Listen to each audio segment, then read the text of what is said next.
Na kwa ajili ya somo la wakati huu umoja wa kanisa ndi chifunziso cha umozi wa mpingo, na ninataka kufundisha juu ya uamsho tena. ndifuna tiphunzirepo nkhani ya chisisimuso. Wakati jana ninafundisha nilisema mstari mmoja ambao watajia unatoka wapi. Ndikuziwa zulo ntame ndikuphunzisa sina yankule kulimawe na uchokera mbuku kuti akuchokera mbuku lanji sina nene. Wakati Yesu alipokuwa ameenda mlimani pamoja na Petro, Yohana na Yakobo, Yesu pamene anangopita kupiri ndiye ophunzira lake Petro, Yohana ndi Yakobo walienda kusali mlimani, anapita wakapemphera, na Yesu akageuka sura yake, Yesu anatembenuka kope yake na mavazi yake akawa meupe, zovala zake zinalizoyera kwa kiwango ambacho mumulingo omwe hakuna mtu yeyote duniani anaweza kufua. Palibe mtu wina aliyese mziko la pasi hata kuchapa. Na Petro na Yohana na Yakobo, Petro, Yohana ndi Yakobo walikuwa wanalala.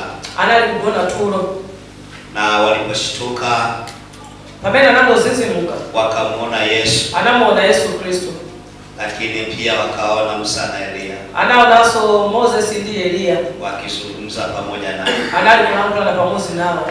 Walipoamka, pamene anangozuka wakati wameondoka Musa na Elia, anangochoka kwa Moses ndi Elia, wakamwendea Yesu, anapitaso kwa Yesu, wakasema na tuweke hapa vibanda. anamuza Yesu kuti timanje misasa itatu, kimoja chako, msasa mozi wa iweyo, kimoja cha Elia, wina wa Elia, na kimoja cha Musa, wina wa Moses. Alafu wao wenyewe wakanisawa iyo wanangoziwala kuti kodiangakala kuti.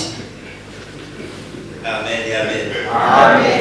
Na Biblia yasema waliposhuka kule mlimani, Biblia ikunena kuti anangosika kuchoka kupiri kucha, mtu mmoja alimkimbilia Yesu. mtu mmoja anamtamangira Yesu Kristo, Akamwambia Yesu, niliwaomba wanafunzi wako waniponyee mwanangu, anauza Yesu Kristo kuti nangopempha ophunzira ako andichirisire mwana wangu, lakini hawakuweza. koma sana akwanilise.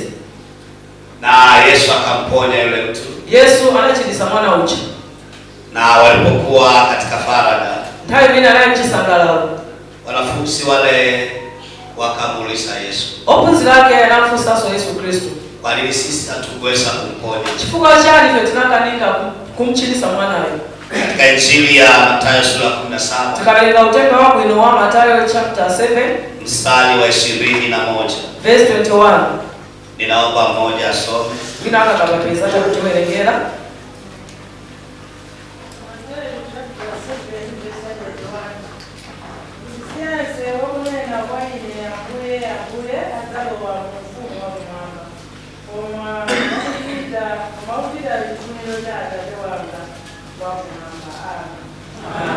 Yesu anawaambia wanafunzi wake mambo ambayo hayawezekani. Yesu analikoza ophunzira ake pa zinthu zimene sizingachitike isipokuwa kwa kusali na kufunga. Koma munjira yo sala kudya ndi kupemphera.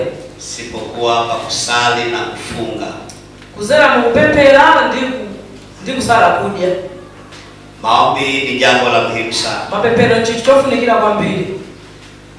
Wakati Yesu ametabiliwa kuzaliwa, nthawi imene Yesu Kristu anangolonjezedwa kuti nthawi yakwana kuti abadwe, Mungu aliwaandaa watu wawili. Mulungu anamukonzekera anthu awiri. Mmoja anaitwa Simeon, mmodzi zinake nali Simoni, na mmoja anaitwa Ana. wina zinake nali Ana. Huyu ni mwanamke ambaye alikuwa ni mjane.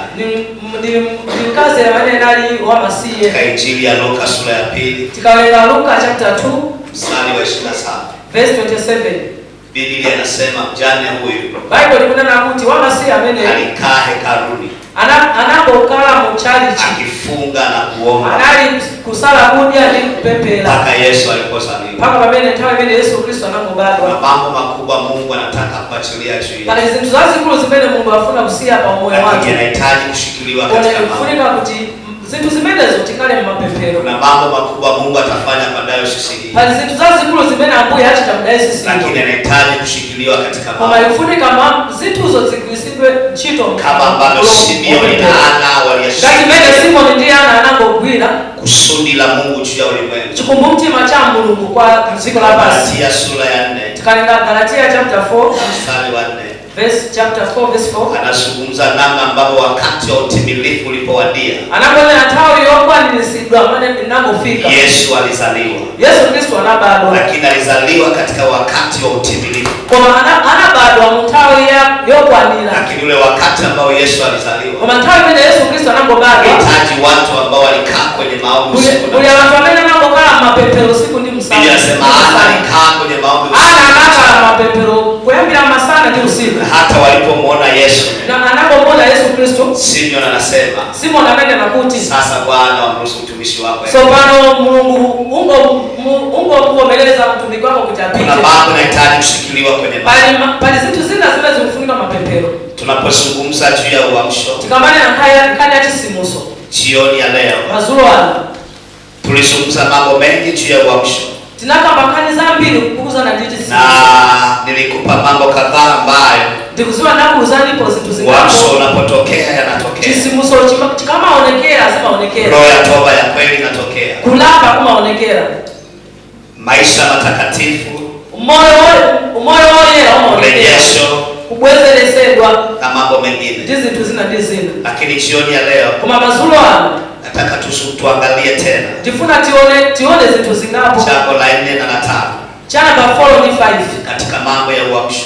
Munkani ya chisimuso. Uamsho unapotokea. Chisimuso chikamakwera. Uamsho unapotokea. Chisimuso chikamakwera. Roho za huduma mbalimbali zinafufuliwa.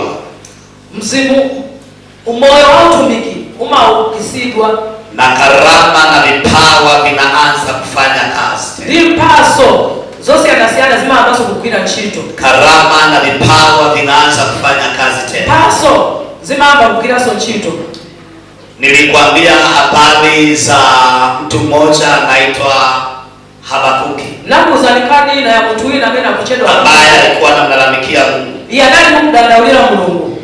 Soma Habakuki sura ya 2. Tukaangalia Habakuki chapter 2. Unamwona Habakuki anasema. Tukuona Habakuki yako la kuti. Nami nitasimama katika zamu yangu. Na ineso ndima pamalwanga. Unaweza kumuuliza Habakuki. Utakufusa sasa Habakuki. Lini ulitoka kwenye nafasi ili leo uje kusimama? Neno unachoka pamalo pako hapo, ufuna sogelelezo pamalo pako. Lini uliondoka kwenye nafasi? Neno unachoka pamalo wako. Ili leo useme nitasimama kwenye nafasi. Leo unaenda kujifuna nikuelezo pamalo wangu. Unajua Habakuki hakuwa kwenye nafasi. Unajua Habakuki sana alipamalo. Unajua Habakuki alikuwa ameondoka kwenye nafasi. Habakuki anapochoka pamalo pake pale. Ndio maana analalamika. Chukua chaka ndani kudanda ula.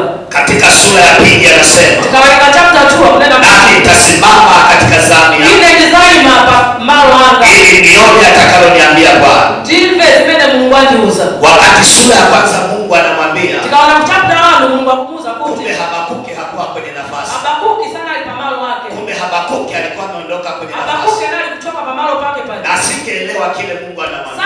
Sana atakuziwa chimene Mungu amafanya. Lakini katika sura ya 2 kwa matukaenda kwa chapter 2 Habakuki anasema. Habakuki anena kuti. Nami nitasimama katika zamu. Ile ndiyo maso pamalo wanga. Habakuki anarudi kwenye nafasi. Habakuki akubwela pamalo wake. Na wakati amerudi kwenye nafasi. Hayo anakubwela pamalo wake. Tunamuona Habakuki kwenye sura ya 3. Habakuki chapter 3.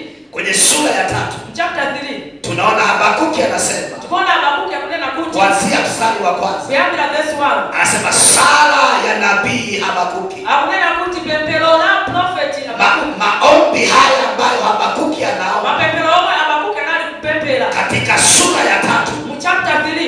Alitakiwa yaombe tangu sura ya kwanza. Mapempelo mene wakana pempela kwa chapter 1. Lakini katika sura ya kwanza. Wanafika chapter 1. Habakuki hakuwa kwenye nafasi. Habakuki sana ile pamalo wake. Katika sura ya 2. Chapter 2. Habakuki anarudi kwenye nafasi. Habakuki akwenda pamalo wake. Katika sura ya 3. Chapter 3. Habakuki anaanza maombi. Habakuki anaanza kupenda. Ya mtu aliyerudi kwenye nafasi. Mtu ameenda kueleza na anasema sala ya nabii Habakuki. Akunena kuti pempelo la prophet. Bwana. Mungu wangu. Katikati ya miaka.